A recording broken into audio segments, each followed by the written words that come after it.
بسم اللہ الرحمن الرحیم 13واں سپارہ سورہ یوسف، اس کی تفسیر ہم بیان کر رہے ہیں۔ وَجَاءَ إِخْوَةُ يُوسُفَ فَدَخَلُوا عَلَيْهِ فَعَرَفَهُمْ وَهُمْ لَهُ مُنْكِرُونَ۔ حضرت سیدنا یوسف علیہ السلام کے بھائی جس وقت شدید قحط ہوا تو وہ کنعان سے مصر میں حضرت یوسف علیہ السلام کے پاس غلہ لینے کے لیے آئے۔ فَدَخَلُوا عَلَيْهِ، اور جب وہ حضرت یوسف علیہ السلام کے پاس پہنچے، فَعَرَفَهُمْ، حضرت یوسف علیہ السلام نے اپنے بھائیوں کو پہچان لیا۔ وَهُمْ لَهُ مُنْكِرُونَ، لیکن انہوں نے حضرت یوسف علیہ السلام کو نہ پہچانا، کیونکہ جس وقت انہوں نے حضرت یوسف علیہ السلام کو کنویں میں ڈالا تھا،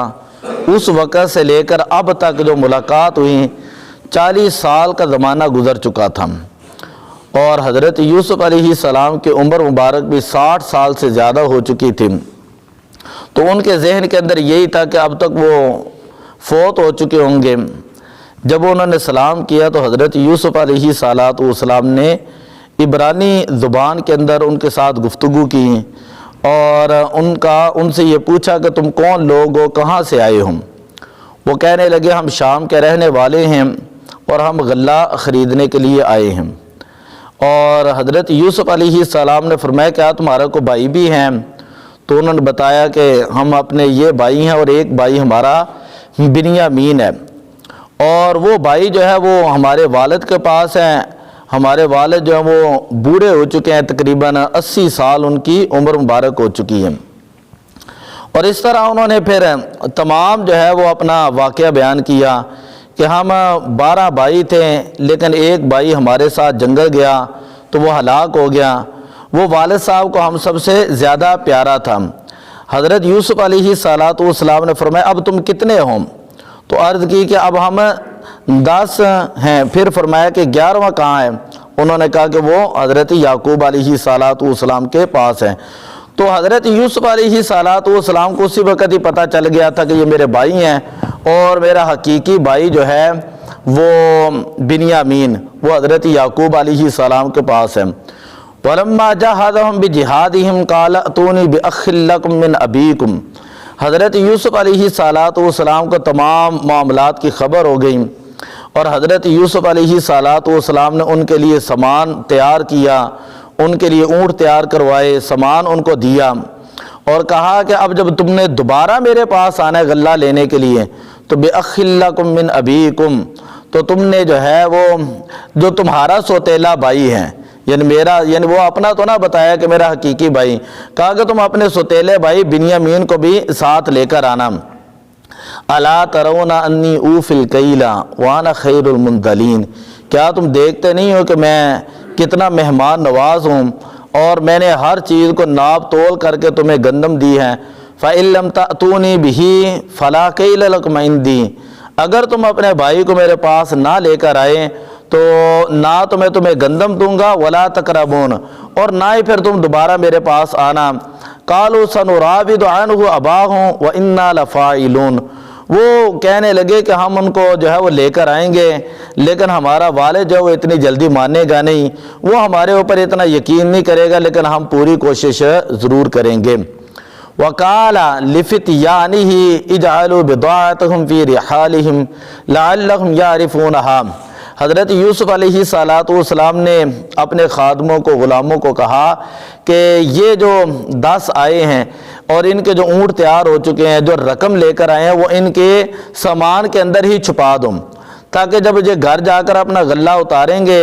اور اس میں سے اپنی رقم دیکھیں گے تو وہ یہ زیادہ خوش ہو جائیں گے۔ اذن انقلبوا الی اہلہم لعلہم یرجعون، اور یہ سمجھیں گے کہ حضرت یوسف علیہ السلام نے ان کے ساتھ بڑی ہمدردی کی ہے، انہوں نے غلہ بھی دے دیا، اور بغیر کسی وجہ کے انہوں نے ہمارا مال بھی ہمیں واپس لوٹا دیا، انہوں نے ہماری جو بڑی مدد کی ہے، تو یہ دوبارہ جو ہے وہ میرا احسان دے کر دوبارہ میرے پاس آئیں گے۔ تو اس سے ایک مسئلہ تو یہ پتہ چلتا ہے کہ بندے کو جو اپنے رشتہ دار ہوں اگر وہ کمزور ہوں تو ان کی ضرور مدد کرنی چاہیے۔ نبی اکرم صلی اللہ علیہ وسلم نے ارشاد فرمایا ایک صدقہ وہ ہوتا ہے جو بندہ گھر سے باہر دیتا ہے، ایک صدقہ وہ ہوتا ہے جو بندہ گھر سے باہر محتاج لوگوں کو، یتیموں کو، مسکینوں کو، ضرورت مندوں کو دیتا ہے، لیکن ایک صدقہ وہ ہے جو بندہ اپنے رشتہ دار کو دیتا ہے، جو بندہ اپنے رشتہ دار کو صدقہ دیتا ہے اس کے اوپر انسان کو اللہ تعالیٰ دگنا اجر عطا فرماتا ہے۔ اور پھر حضور علیہ الصلوۃ والسلام نے فرمایا کہ کوئی بندہ اپنے رشتہ دار کو صدقہ دے تو اس انداز کے اندر دے کہ اس کو چھپا کر دیں، دائیں ہاتھ سے دے تو بائیں ہاتھ کو خبر نہ ہو۔ آج تو لوگ جو ہے نا وہ خاص کر فطرانے کا جب وقت آتا ہے تو اس وقت یہ لوگ مسئلہ پوچھتے ہیں کہ یہ بتانا ضروری ہوتا ہے کہ نہیں، بتانا ضروری نہیں ہوتا۔ تو خیر فلما رجعوا الى ابيهم قالوا یا ابانا منی منا الکیل فارسل معنا اخانا نقتل وانا له لحافظون، جب وہ اپنے والد حضرت یعقوب علیہ الصلوۃ والسلام کے پاس آئے تو عرض کرنے لگے اے ہمارے والد گرامی، تو آپ سے ہماری درخواست یہ ہے کہ آپ ہمارے بھائی بنیامین کو ہمارے ساتھ بھیجیں اور ہم ان کے نگران ہوں گے، اگر آپ ہمیں نہیں دیں گے تو دوبارہ کبھی جو ہے ہم بادشاہ کا سامنا بھی نہیں کر سکیں گے اور دوبارہ بادشاہ ہمیں غلہ بھی نہیں دے گا۔ قال هل آمنکم علیہ الا کما امنتکم علی اخیہ من قبل، حضرت یعقوب علیہ الصلوۃ والسلام نے جب یہ سنا تو آپ نے تھوڑا سا وہ سخت لہجے کے ساتھ ارشاد فرمایا کہ کیا میں اب تمہارے اوپر ویسا ہی اعتبار کر لوں جیسا کہ اس سے پہلے تم نے ان کے بھائی حضرت یوسف علیہ السلام کے بارے میں کہا تھا، فاللہ خیر حافظا وہو ارحم الراحمین، اللہ تعالیٰ ہی بہتر حفاظت کرنے والا ہے اور اللہ تعالیٰ ارحم الراحمین ہے۔ یہاں سے یہ بات حضرت یعقوب علیہ السلام کے لفظوں سے یہ بات پتہ چلتی ہے کہ جو بھی انسان کے معاملات ہوں، نبی اکرم صلی اللہ علیہ وسلم نے فرمایا انسان کے جو بھی معاملات ہوں اس کو جو ہے وہ اللہ کے سپرد کرنا چاہیے، اس کو جو ہے وہ اللہ کے سپرد کرنا چاہیے۔ بات آگے چلی جائے گی تو ہم ترجمہ ہی صرف پڑھتے ہیں تو ہر معاملے کو انسان کو اللہ کے سپرد کر دینا چاہیے، اولاد ہے تو اس کو اللہ کے سپرد کرے، سفر ہے پہ جانے لگا گھر والوں کو اللہ کے سپرد کر کے جائے۔ جب بندہ اپنے معاملات اللہ کے سپرد کر جاتا ہے تو حدیث پاک کے اندر آتا ہے کہ وہ یہاں سے سپرد کرتا ہے، ادھر سے اللہ تعالیٰ اس بندے کو جو ہے دوسرے ہاتھ کے ساتھ جس چیز کو سپرد کیا ہوتا ہے اس کو اپنے قبضہ قدرت میں لے لیتا ہے۔ وَلَمَّا فَتَحُوا مَتَاعَهُمْ وَجَدُوا بِضَاعَتَهُمْ رُدَّتْ إِلَيْهِمْ، جس وقت انہوں نے اپنا سامان کھولا اور سامان کے اندر انہوں نے اپنا وہ مال دولت اور نقدی جو تھی، جو ان کا پیسے تھے وہ بھی ان کو سامان کے اندر مل گئے، قالوا یا ابانا ما نبغي هذه بضاعتنا ردت الینا، وہ حضرت یعقوب علیہ السلام سے اپنے والد سے کہنے لگے اے ہمارے والد گرامی، یہ دیکھیں وہ بادشاہ مصر کتنا احسان کرنے والا ہے، کتنا نرم دل ہے اور کتنی مہربانی کرنے والا ہے، اس نے ہمارے پیسے بھی ہمیں لٹا دیے ہیں۔ وَنَمِيرُ أَهْلَنَا وَنَحْفَظُ أَخَانَا وَنَزْدَادُ كَيْلَ بَعِيرٍ، اور اب ہم جو ہے وہ یہ ہے کہ اس نے ہمیں یہ کہا ہے کہ